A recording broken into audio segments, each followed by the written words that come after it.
In a pandemic, wet markets can be a hotspot for viral spread. Over the past few days, local governments have rolled out restrictions to reduce crowding at traditional markets. One of the most widely used policies is an even-odd entry restriction that's based on the last digit of a shopper's national ID. Kaohsiung became the latest to institute the restriction on Tuesday.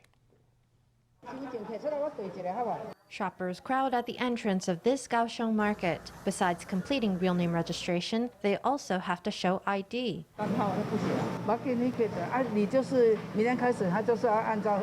Kaohsiung's even-odd entry policy started Tuesday, catching some patrons off guard. More than 1,000 people were mobilized across the city to help police screen visitors. After a 3-day trial, enforcement will become mandatory at markets on June 4th. I wouldn't say it's ineffective, but I think the effect is limited. Those who are careful will be careful. Those who aren't careful won't be careful, no matter what. You'll notice that the ones passing the disease around are the ones who can't stand to be lonely.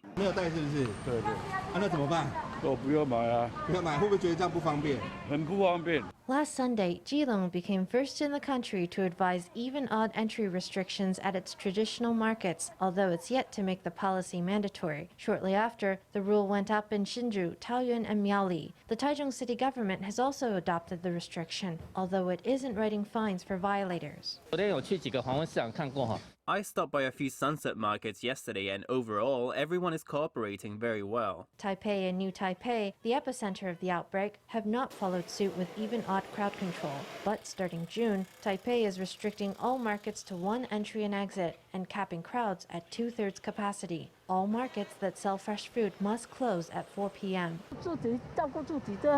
Just look after yourself and don't cause harm to others. Don't go out of your way to put up annoying crowd control restrictions. Meanwhile, New Taipei has asked its 168 traditional markets to set up its own crowd control measures. In Jingshan district, a market is limiting crowds to 50 people. In Sanchong, restrictions are in place on the number of stalls. Markets that don't enforce their own protocols will be shut down, the government says. 有一家前一段时间已经开出稽查单。 There is one market that produced a checklist some time ago yet was unable to enforce them to achieve proper crowd control. This is the Mingxiang market in Banqiao, which will be suspended for 3 days starting tomorrow. It will be able to reopen after it's made the required improvements. Traditional markets can get crowded, making it hard to maintain social distance. Local governments urge shoppers to be self-disciplined and abide by crowd control rules to prevent viral transmission.